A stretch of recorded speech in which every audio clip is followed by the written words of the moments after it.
Chapter हम लोग कौन सा पढ़े थे इतिहास में? चैप्टर कितना था? 7वां। चैप्टर का नाम क्या था? शांति का लड़की शांति का क्या था चैप्टर का नाम? शांति का प्रयास। तो कौन सी शांति जी? शांति का प्रयास। कौन सा शांति का प्रयास? तो याद कीजिएगा, विश्व युद्ध जो चैप्टर पढ़े थे, विश्व युद्ध का इतिहास जो पढ़े थे, हेलो नहीं कीजिए, विश्व युद्ध का जो इतिहास पढ़े थे, उस विश्व युद्ध में ए लड़का उधर से इधर बैठो, तो वहाँ पर जाके उधर बैठो ना तुम, वहाँ बैठिए पीछे वाला बेंच पर, वहीं पर, हाँ उसी के उधर वाला पर बैठिए, बैठिए जल्दी, एक जगह रहोगे हल्ला होते रहेगा। देखिए कहता है कि विश्व युद्ध में शांति का, देखिए हम लोग कारण क्या हुआ जी? अशांति का माहौल आया होगा युद्ध के कारण, तो उसमें शांति समझौता होना चाहिए। तो उस शांति को बरकरार करने के लिए तो सबसे पहले बात शुरू हुआ था कि युद्ध शुरू कब हुआ था? तो नेहा, प्रथम विश्व युद्ध कब शुरू हुआ था जी? अरे लड़की, प्रथम विश्व युद्ध कब शुरू हुआ था? पढ़ती है? बताइए, तब बता दीजिए हमको, प्रथम विश्व युद्ध कब हुआ था? बताइए जल्दी, उधर से बताइए, उधर से। 1918 शुरू हुआ था, खत्म कब हुआ था? बताओ जी। 1914 में शुरू हुआ था, 1918 में खत्म। तोड़ देंगे दांत, ना रहेगा दांत ना खाओगे खाना, याद रखना। सर 18 बोला था, खत्म वाला डेट बोला। देखिए विश्व युद्ध ए लड़का, जो विश्व युद्ध शुरू हुआ था, उस विश्व युद्ध पहला हुआ था, प्रथम विश्व युद्ध कब हुआ था? 1914 में, खत्म 18 में हुआ, 1918 में। तो इस युद्ध के कारण जो अशांति का माहौल हुआ था, उसको शांति प्रदान करने के लिए क्या किया गया था जी? यूएनओ का निर्माण किया गया था। यूएनओ, यूनाइटेड नेशन ऑर्गेनाइजेशन, जिसका नाम हिंदी में संयुक्त राष्ट्र संगठन होता है या संघ होता है। तो हम चैप्टर वही पढ़ रहे थे, शांति का प्रयास। युद्ध के कारण जो भी अशांति का माहौल आया था, उस शांति के प्रयास या शांति उत्पन्न करने के लिए कौन कौन से कार्य किए गए थे? तो सबसे पहले यहाँ पर हमने लिखे थे कि इसके पहले विश्व इतिहास में बता चुके थे, विश्व युद्ध का इतिहास में, कि प्रथम विश्व युद्ध की शुरुआत कब हुई थी, इसमें संयुक्त राष्ट्र कौन कौन था, मित्र राष्ट्र कौन था, वो सब था। लेकिन फिर से लिखवा दिए हैं कि प्रथम विश्व युद्ध की शुरुआत कब हुई थी, यहाँ पर लिखा है 1914, खत्म हुआ था 1918 में हुआ था। अभी भी देख ले, फिर भी नहीं बोली थी ना। हाँ, तो हम यही ना पूछ रहे थे, करती हैं। युद्ध के शुरुआत से ही लड़का, युद्ध के शुरुआत से ही इंग्लैंड, फ्रांस, अमेरिका आदि देशों ने विश्व में शांति बनाए रखने के लिए अंतर्राष्ट्रीय संस्था का गठन किए थे जी। युद्ध के शुरू से। क्यों? क्योंकि ये लोग क्या थे? दूरदर्शी थे, दूर की चीज़ों को बड़ी जल्दी भांप लेते थे। कौन? इंग्लैंड, फ्रांस, अमेरिका जैसे जो बड़े देश थे ना जी, वो दूर किसी भी समस्या को दूर से भांप लेते थे कि आगे चल के ये क्या होने वाला है। तो इसलिए ना युद्ध के शुरुआत से ही ना इन्होंने क्या किया था? अंतर्राष्ट्रीय संस्था का निर्माण करना सोच लिए थे कि हम लोग को क्या करना चाहिए, एक अंतर्राष्ट्रीय संस्था बनाना चाहिए, जिससे वो क्या कर सके, दो देशों के बीच की जो लड़ाई होता है उसको समझा क्या नहीं, वो इसमें था ना, हम लोग पर करने वाला सिर्फ यूरोप का था, सिर्फ यूरोप का ही था। यूरोप में इटली, तुर्की, एशिया में तो हम लोग रहबे करते हैं जी, एशिया में तो हम लोग रहबे करते हैं। तो पीला वाला जो बना है वो नहीं, ये रूस है नहीं, सिर्फ यहाँ से आता है, यूरोप से आता है। देखिए वुड्रो विल्सन, नाम थोड़ा अजीब है लेकिन याद करना पड़ेगा, आपके कहने से उसका नाम नहीं बदल जाएगा। आप बोलिएगा ना कि हम वुड्रो विल्सन का हम राकेश नाम दे दिए हैं, तो वो आप जान रही हो, किताब भाषा वो चेंज नहीं करेगा। वहाँ के राष्ट्रपति कौन थे? वुड्रो विल्सन थे। बताइए संयुक्त राष्ट्र संघ की स्थापना का क्या उद्देश्य था? मतलब यूनाइटेड नेशन ऑर्गेनाइजेशन जो बनाया गया, उनका मेन पर्पस क्या था, क्या कारण था जी, क्यों बनाया गया? तो संयुक्त राष्ट्र संघ की स्थापना का उद्देश्य अंतर्राष्ट्रीय शांति की स्थापना करना तथा युद्ध के कारण जो समस्या उत्पन्न होता है उसको खत्म करने का मकसद से किसका निर्माण किया गया था? संयुक्त राष्ट्र संघ अमेरिका।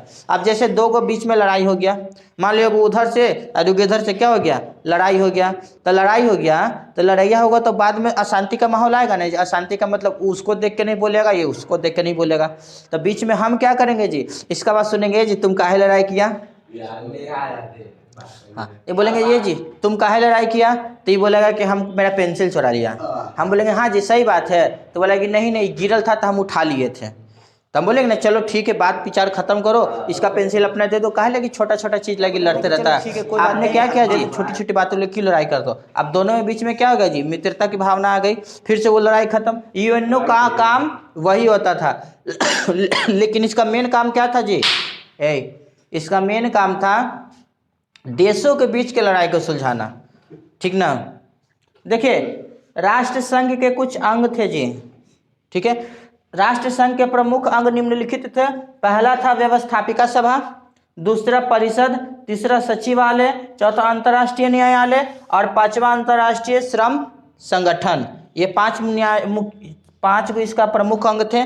इन सब का काम क्या क्या है, तो आज हमने पढ़ा कि उसके बाद हमने लिखा था इंग्लैंड, फ्रांस, जापान तथा इटली राष्ट्र संघ परिषद के क्या थे जी, अस्थाई सदस्य थे। इसके अस्थाई सदस्य के पहले हम लोग ने व्यवस्थापिका सभा, संयुक्त राष्ट्र संघ में व्यवस्थापिका सभा का काम क्या है, ठीक है। संयुक्त राष्ट्र संघ में व्यवस्थापिका सभा का काम क्या है, चलिए आप पढ़िए तो। ए लड़की उधर से पढ़ो तो, पढ़िए नहीं इधर, कहाँ लिखा हुआ क्या पढ़ा, पढ़िए तो।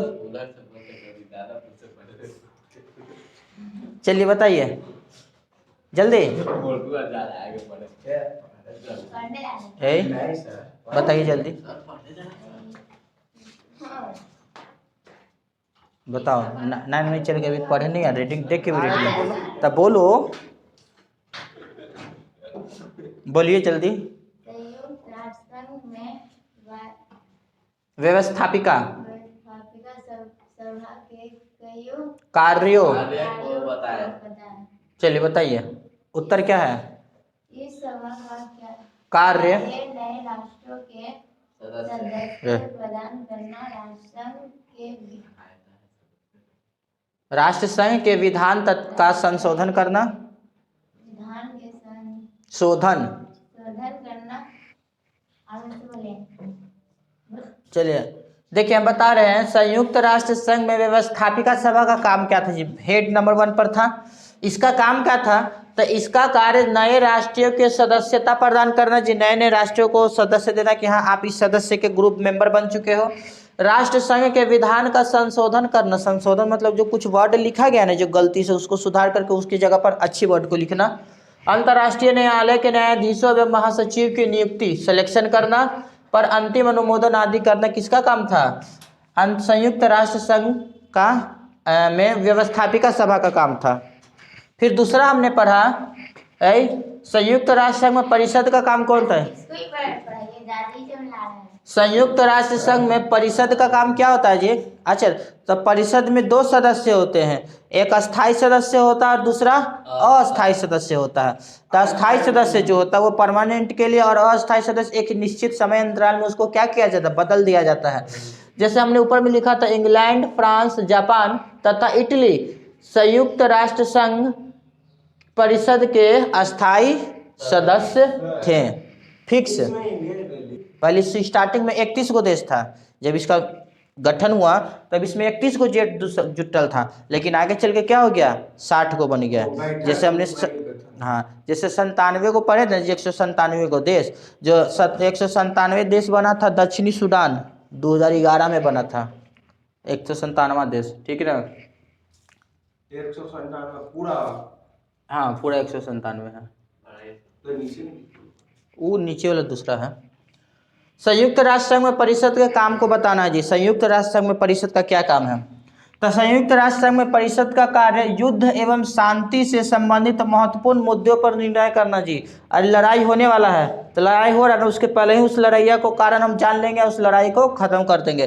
क्योंकि जब विश्व युद्ध होता है ना जी, तो 2 देश के बीच होता है, लेकिन उसके बीच जो 2 नॉर्मल जो सामान्य लोग होते हैं, नुकसान किसको झेलना पड़ता है, उसको झेलना पड़ता है। मान लीजिए इधर में कौन सी है जी, चलिए इधर में पाकिस्तान है थोड़ी देर के लिए, इधर में क्या है जी, इधर में इंडिया है, ठीक है। अगर मान लीजिए दोनों के बीच अगर फायरिंग होता है तो दूर दराज से, अगर ये तो बात सही है कि बॉर्डर के पास रहता है जी, हल्ला नहीं कीजिए, ये बात तो ठीक है बॉर्डर के पास युद्ध होता है, लेकिन फिर भी अगर 2 देश के बीच अगर लड़ाई होगा ना तो उसमें नुकसान किसको होता है, बीच में जो सामान्य लोग रहते हैं ना उनको नुकसान का सामना करना पड़ता है। तो कहता है सुनो ना, 5 किलो संयुक्त राष्ट्र संघ में परिषद का काम क्या होता है जी? युद्ध एवं शांति से संबंधित महत्वपूर्ण मुद्दों पर निर्णय लेना, सदस्यों को आदेश देना एवं महासचिव के मनोनीत करना आदि सम्मिलित होता है। सदस्य को आदेश देना जी कि हाँ आपको ये काम करना चाहिए, आपके लिए ये काम करना उचित है, अनुचित है। ये काम करने का काम हेड कौन रहता है? जिम्मा किसके रहता है? परिषद का काम रहता है। संयुक्त राष्ट्र संघ में परिषद का काम रहता है। फिर हम लोग पढ़ेंगे, जब भी पढ़ेंगे नेक्स्ट स्टेप में, कि संयुक्त राष्ट्र संघ में सचिवालय का काम क्या होता है। सचिवालय, तो हमने क्या लिखा है? संयुक्त राष्ट्र संघ के सचिवालय का मुख्यालय, पहले हमने सिर्फ यही लिखा है, संयुक्त राष्ट्र संघ के सचिवालय का मुख्यालय कहाँ है? जिनेवा में है, जिनेवा में है। इसमें और भी पढ़ेंगे। फिर पढ़ेंगे अंतर्राष्ट्रीय न्यायालय के बारे में। संयुक्त राष्ट्र संघ में अंतर्राष्ट्रीय न्यायालय का काम क्या है? संयुक्त राष्ट्र संघ में अंतर्राष्ट्रीय श्रम संगठन का काम क्या है? ये पढ़ क्या रहे थे? युद्ध के कारण जो अशांति फैली थी ना, उस शांति को लाने के लिए कुछ प्रयास कर रहे थे। ठीक है।